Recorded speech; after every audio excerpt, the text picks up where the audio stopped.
UPSC की ओर से एक और नया नवेला नोटिफिकेशन जारी किया गया है और यह नोटिफिकेशन है असिस्टेंट टाउन प्लानिंग सर्वेयर का। और ये जो है आपको दोस्तों ये लेवल 7 की भर्ती होने वाली है। दोस्तों हम लोग आगे अपने ऑफिशियल नोटिस के ऊपर में देखिए सैलरी वेतनमान जो है यहाँ पे लेवल 7 का रहेगा। अब शैक्षणिक योग्यता में देखिए किसी परिनियत विश्वविद्यालय से bachelor of planning, post graduate diploma course in remote sensing and GIS, masters in planning, masters in town planning, masters in regional planning, master in urban planning, master in city planning and master in country planning, या इसके equivalent आपने अगर कोई भी degree किया हुआ है you are eligible. देखिए नोट विज्ञप्ति पद पर नियुक्ति हेतु किसी मान्यता प्राप्त विश्वविद्यालय द्वारा निर्गत शैक्षणिक योग्यता एवं समकक्ष योग्यता मान्य होगी, है ना। अगर आपने ये डिग्री आपके पास है या इसके इक्विवेलेंट आपके पास डिग्री है देन यू आर 100% एलिजिबल। अब एज की बात कर लें, देखिए मिनिमम एज जो है आपका ये 1/8/2025 यानी 1 अगस्त 2025 से काउंट किया जाएगा, जिस हिसाब से मिनिमम एज आपका 21 ईयर्स होना चाहिए और मैक्सिमम 37 ईयर्स ये जनरल कैटेगरी के लिए क्राइटेरिया रहेगा। उसके बाद पिछड़ा वर्ग, अत्यंत पिछड़ा वर्ग, पुरुष महिला सभी के लिए जो है 40 ईयर्स और अनुसूचित जाति अनुसूचित जनजाति पुरुष महिला सभी के लिए 42 ईयर्स ये जो है एज क्राइटेरिया रहने वाला है।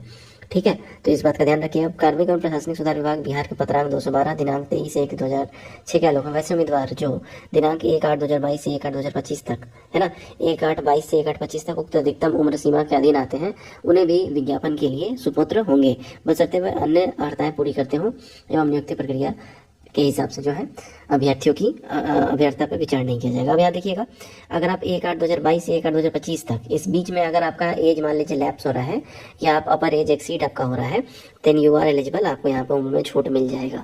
और चयन की प्रक्रिया देख लीजिए, तो विज्ञप्ति पद के विरुद्ध नियुक्ति हेतु सुयोग्य उम्मीदवारों के चयन के लिए लिखित परीक्षा का आयोजन किया जाएगा। इसमें साक्षात्कार नहीं लिया जाएगा, कोई इंटरव्यू में नहीं रहेगा। कार्मिक और प्रशासनिक सुधार विभाग बिहार के संकल्प संख्या इतना, दिनांक 16/7/2007, समान प्रशासन विभाग के इतना।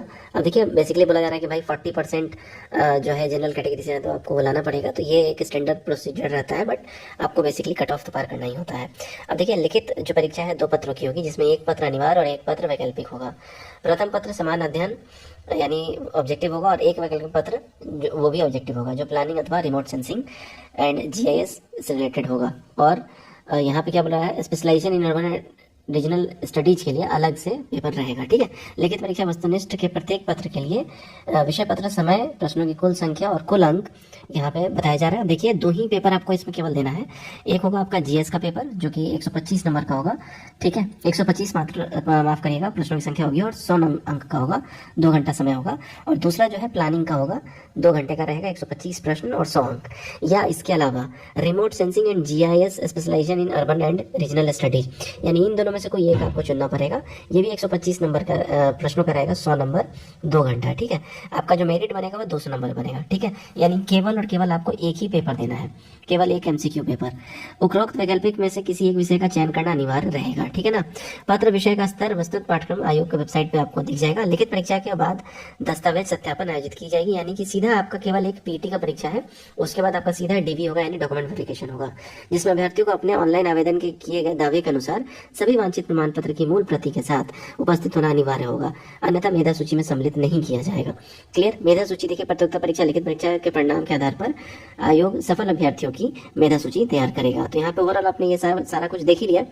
अब यहाँ पे देखिएगा आरक्षण के लिए अगर आप बिहार के निवासी हैं तो ही आपको आरक्षण मिलेगा, दिस इज वेरी इंपॉर्टेंट। ठीक है, अब यहाँ पे हम लोग एक बारी इसका डेट देख लेते हैं कब से अप्लाई स्टार्ट हो रहा है और फीस वगैरह ये देख लेते हैं, फिर आपको चीजें क्लियर हो जाएंगी। अब यहाँ देख लीजिए, तो यहाँ पे आपका 14 तारीख से यानी कि बिल्कुल तिला संक्रांति के दिन से स्टार्ट हो रहा है और 15 फरवरी तक आपका फॉर्म फिल होगा।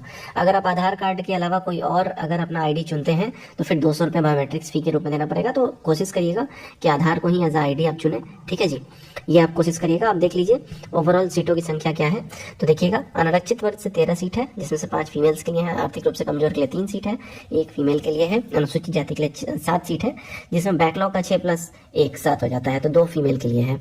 अनुसूचित जनजाति के लिए 1 ही बैकलॉग का है, फीमेल के लिए नहीं। अत्यंत पिछड़ा वर्ग के लिए 3 सीट है, 1 फीमेल के लिए है। पिछड़ा वर्ग से 8 जो है ये बैकलॉग सीट है, 2 फीमेल्स के लिए है। पिछड़ा वर्ग की महिलाओं के लिए 1 है। कुल मिला के 36 सीट यहाँ पे, जिसमें से 11 फीमेल्स के लिए रिजर्व किया गया है।